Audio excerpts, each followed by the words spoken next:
ആലപ്പുഴ ഹരിപ്പാട് ശീതളപാനീയ കടയുടമയ്ക്ക് ആശ്വാസം. ഗുണ്ടകളുമായി ഇടിച്ചു നിരത്തിയ കട നിർമ്മിച്ചു നൽകാമെന്ന് ശ്രീവത്സം ഉടമ. പാർക്കിങ്ങിന് തടസ്സം സൃഷ്ടിച്ചുവെന്നാരോപിച്ച ഒറ്റ രാത്രി കൊണ്ടാണ് കട ഗുണ്ടകളെ കൊണ്ട് തകർത്തത്.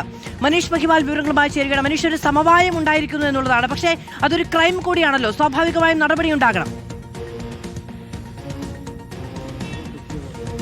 മാധു, ആ ക്രൈമിന് ഹരിപ്പാട് പോലീസ് കേസ് രജിസ്റ്റർ ചെയ്തിട്ടുണ്ട്. അതിന്റെ ശ്രീവത്സം ഗ്രൂപ്പിന്റെ ഉടമയായിട്ടുള്ള രാജേന്ദ്രൻ പിള്ളയെ ഒന്നാം പ്രതിയാക്കിയും ഒപ്പം തന്നെ കണ്ടാലറിയാവുന്ന 5 പേർക്കെതിരെയും കേസെടുത്തുകൊണ്ട് നിയമ നടപടി ഒരു വശത്ത് പോലീസ് പൂർത്തിയാക്കിയിട്ടുണ്ട്. ഇപ്പോഴിതാ ശ്രീവത്സം ഗ്രൂപ്പും ഇവിടെ ഈ അശോകൻ ചേട്ടന് വേണ്ടി നിലകൊണ്ട രാഷ്ട്രീയ വ്യത്യാസത്തിനപ്പുറം, കക്ഷി രാഷ്ട്രീയത്തിനപ്പുറം നിലനിന്ന ആളുകളുമായി ചർച്ച നടത്തി അതിനൊടുവിൽ ശ്രീവത്സം ഗ്രൂപ്പിന് മുട്ടുമടക്കേണ്ടി വന്നു. എന്താണെങ്കിലും അദ്ദേഹത്തിന് നീതി ലഭ്യമാകുന്നു. ഇന്ന് തന്നെ അദ്ദേഹത്തിന് താൽക്കാലികമായ സംവിധാനം ഒരുങ്ങും.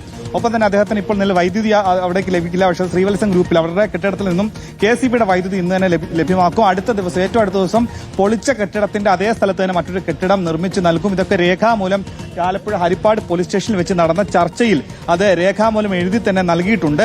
എന്തെങ്കിലും തരത്തിലുള്ള പ്രശ്നങ്ങൾ, ബുദ്ധിമുട്ടുകൾ ഇനി ഉണ്ടാവുകയില്ല എന്ന് കൂടി ശ്രീവത്സം ഗ്രൂപ്പ് ഉറപ്പ് നൽകിയിട്ടുണ്ട്.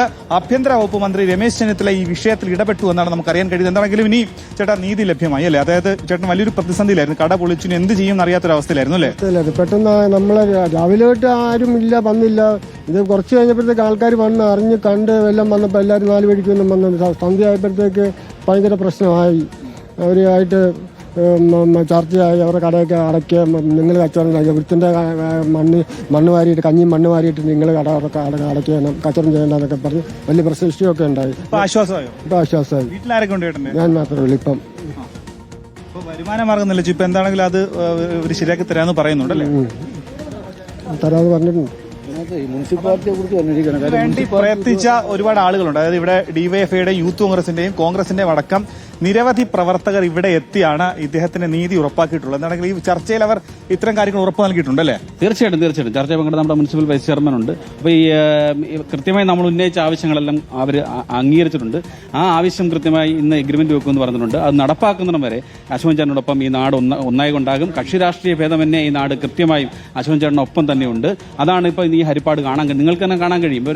എല്ലാ രാഷ്ട്രീയ പ്രസ്ഥാനത്തിലുള്ളവരുണ്ട്, ജനപ്രതിനിധികളുണ്ട്. എല്ലാവരും ഇന്നലെ രാത്രി മുതൽ അശോകൻ ചേട്ടന്റെ ഈ വിഷയത്തിൽ വളരെ വൈകാരികമായിട്ടാണ് ഈ വിഷയം ഏറ്റെടുത്തിട്ടുള്ളത്. അശോകൻ ചേട്ടന്റെ കട പൊളിച്ചതിനേക്കാൾ കൂടുതൽ ഒപ്പം തന്നെ ഈ PDPP ആക്ട്, അതായത് പൊതുമുതൽ നശിപ്പിച്ചിട്ടുണ്ട്. ഈ കട പൊളിച്ചപ്പോൾ കൈവരിയൊക്കെ തകർത്തിട്ടുണ്ട്. അതിൽ ഈ ഒരു ചെറായി ഷാജി നടക്കുന്ന ആളെ പ്രതി ചേർത്തിട്ടുണ്ട് പോലീസ്. ഹരിപ്പാട് ഇത്തരം ഗുണ്ടായുസമൊക്കെ തന്നെ ഇതിനു മുമ്പ് ഉണ്ടായിരുന്നതാണോ? ഹരിപ്പാട് അങ്ങനെ ഒരു അലമ്പുള്ള ഒരു സ്ഥലമല്ല. പക്ഷേ ഇതിനകത്ത് ബഹുമാനപ്പെട്ട ആഭ്യന്തരമന്ത്രിയുടെ മണ്ഡലമാണ് അതിനകത്ത് കാണേണ്ടത്. അദ്ദേഹം ആഭ്യന്തരമന്ത്രിയായിട്ടിരിക്കുന്ന ഒരു സ്ഥലത്ത്, MLA ആയിട്ടിരിക്കുന്ന ഒരു മണ്ഡലത്തിൽ ഇതേപോലെയുള്ള ഒരു ബുൾഡോസർ രാജ് നടത്തുക എന്ന് പറഞ്ഞാൽ അത് ഒരിക്കലും അംഗീകരിക്കാൻ പറ്റില്ല. അതിനകത്ത് ഞാൻ മന്ത്രിയുടെ രാഷ്ട്രീയ പാർട്ടിയിലാണെങ്കിലും അതിനകത്ത് പോലീസ് സംവിധാനം, പോലീസ് ഞങ്ങൾക്ക് വിശ്വാസമുണ്ട്. പോലീസ് ഇതിനകത്ത് അനുകൂലമായൊരു നിലപാടെടുത്തതിൽ തീർച്ചയായിട്ടും അത് ഒരുപക്ഷെ മന്ത്രിയുടെ മണ്ഡലമായതുകൊണ്ടുള്ള ഇടപെടലായിരിക്കാം. പക്ഷേ ഇതിനകത്ത് ഒരു രീതിയിലുള്ള ഇതേയുള്ള ഈ ഓപ്പറേഷൻ തൂഫാൻ ഉൾപ്പെടെയുള്ള ഗുണ്ടാരാജ് ആക്ട് ഉൾപ്പെടെ നടപ്പാക്കാനുള്ള ഒരു സംവിധാനമായിട്ട് മുന്നോട്ട് പോകുമ്പോൾ ഇത്തരം നടപടിയായിട്ട് മുന്നോട്ട് പോകുന്ന കാര്യത്തിൽ പൊതുസമൂഹത്തിന്റെ സ്വത്തിനും ജീവനും ഒക്കെ സംരക്ഷണം കൊടുക്കാനുള്ള തീരുമാനങ്ങൾക്കൊപ്പം ഗവൺമെന്റ് തീരുമാനം, മന്ത്രിയുടെ നിർമ്മിച്ചു കൊടുക്കാമെന്ന തീരുമാനമുണ്ടായിരിക്കുന്നു, സമവായ ശ്രമങ്ങൾ ഉണ്ടായിരിക്കുന്നു. പക്ഷെ ആ കട പൊളിച്ചു കളഞ്ഞതിൽ നിയമ നടപടിയും സ്വീകരിക്കും. അതിൽ കേസ് രജിസ്റ്റർ ചെയ്തിട്ടുണ്ട്. എന്തൊരു ഹുങ്കാണ് എന്നത് നമ്മളൊന്ന് ആലോചിക്കേണ്ടതുണ്ട്.